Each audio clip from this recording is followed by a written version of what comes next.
Thank you very much, Chair Britt, and I look forward to working with you and Ranking Member Murphy in this Congress.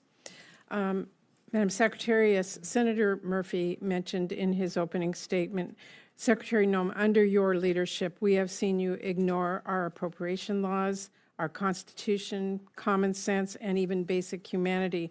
And like a lot of Americans, I really have been horrified by the lawlessness and incompetence and cruelty that we have all witnessed. And for all the talk about going after criminals, you have sidetracked DHS staff who are investigating drug dealers, terrorists, human traffickers, and rather than photo ops, we need more of your focus on providing basic diligence, because your crackdown has roped in American citizens and people who are here legally with no criminal record. Now, I'm not going to ask you whether that was right or wrong. I know it's wrong. The world knows it's wrong. And I think the first thing that history is going to say about your leadership is that you were responsible for many of these travesties. So I'm deeply concerned. You've deported a 4-year-old U.S. citizen with cancer. You've disappeared people to a notorious prison in El Salvador. And you have spent $100 million in taxpayer dollars to air TV ads thanking President Trump.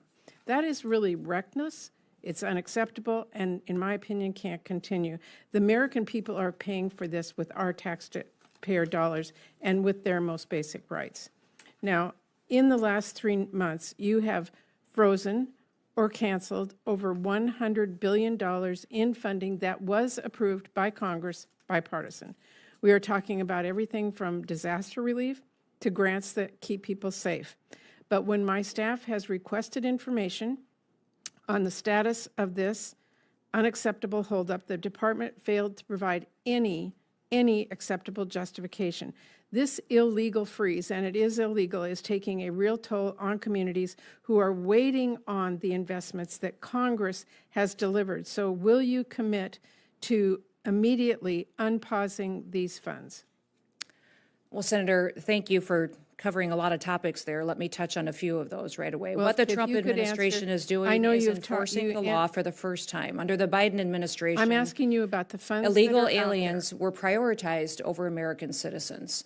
Now the scales of justice have been leveled, and Madam no one Chair, is treated better than anyone else. I asked you a Citizens are question. treated the same, Madam and these Secretary, illegal aliens and criminals are being deported. I heard it previously. I'm asking you a specific question. The grants that you are referencing, correct. The grants that you are referencing have been paused and reevaluated to make sure that they are truly being spent in the way to which they were appropriated. Well, many of these grants were being diverted Madam into Secretary, things they were never intended. These funds were passed on a bipartisan basis by members. Absolutely, in and the Biden administration perverted them in how they used them, diverted them to facilitate illegal immigration, to house people in places like the Roosevelt Hotel, who held illegal criminals We're that took the life Madam of Chair, Lincoln about Riley. $100 I think all billion. of us It is not credible to me that all the recipients who have died of and that, lost their children because Madam of this Secretary, situation. it is not credible, Madam Chair. It is not credible that $100 billion is used to break the law. That just cannot be true. And let me change this a little bit. On the other hand, I am very concerned that DHS is now dramatically overspending funding that Congress has not provided. If you were a CEO doing that, I don't think you'd be in your job long. We need accountability and we need answers, and that includes informative responses to oversight questions sent to the department over the last 3 months. I am ranking member on this committee. I have worked with every member of this committee. We take our responsibility serious to fund your department and others. We need to have answers, we need to have accountability, and we need to make sure you're not overspending money that you were not allocated. Well, thank you for that question.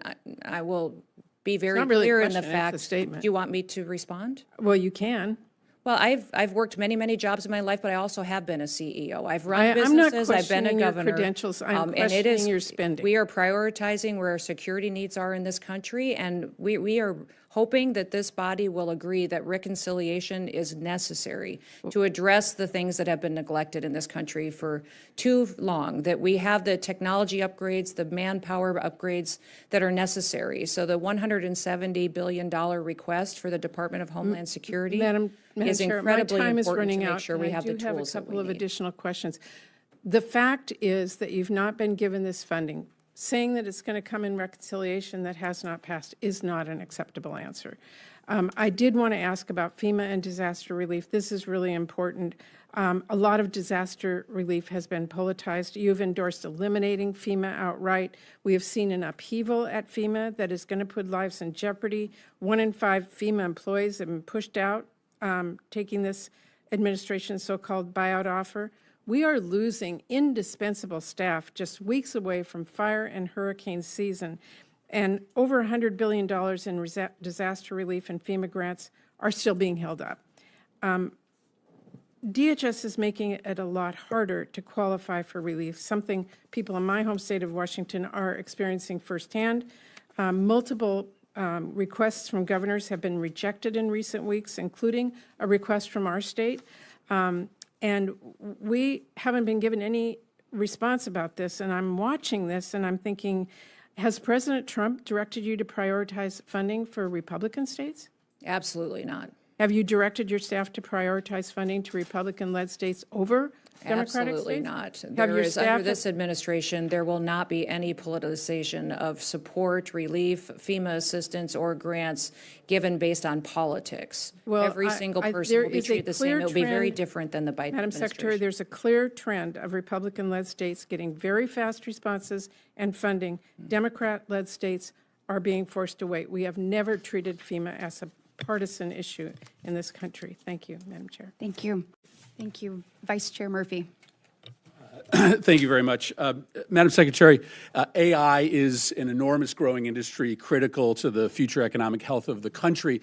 We have had the benefit over the years of the top talent in AI, researchers, students coming to the United States to help us grow that industry.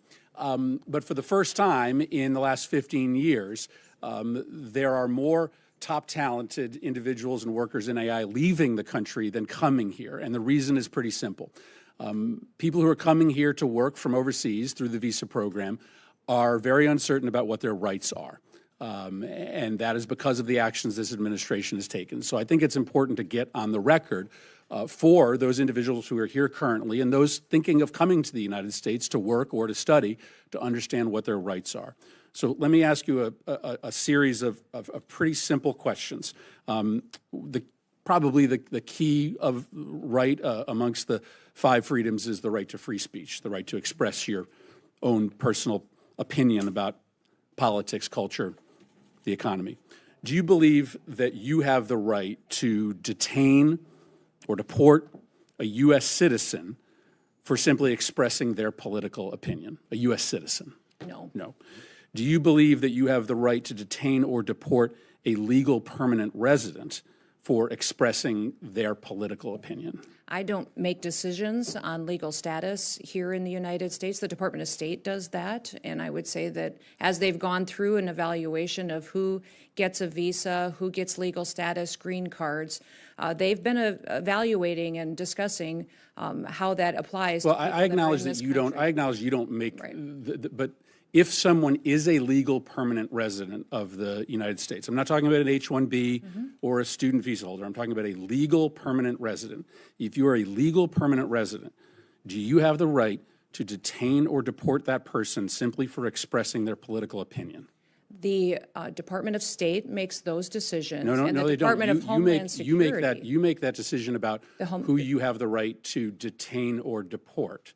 So you are involved in that. Do you believe the United States, do you believe the law allows? The Department of Homeland Security under the Trump administration is enforcing the law, following the constitutional rights of folks who are here as citizens, those who are here legally, and those who are here illegally. So a legal that permanent have resident final is by removal definition orders. here legally. Do you believe, I mean, I think this is really troubling if you can't answer this simple question. Do you believe that the U.S. government can detain and deport a legal permanent resident for expressing a political opinion that the administration disagrees with? The determination you're asking for is based on things that you are determining that the Secretary of State has considered and evaluated. We don't evaluate that, the administration, along with the partnership with the Department of State, on what is political speech and what's an affiliation with a foreign terrorist Do you organization. believe? That's the difference Do between you the two believe that you're asking that you me. can detain We and follow deport the a direction of legal federal permanent law. resident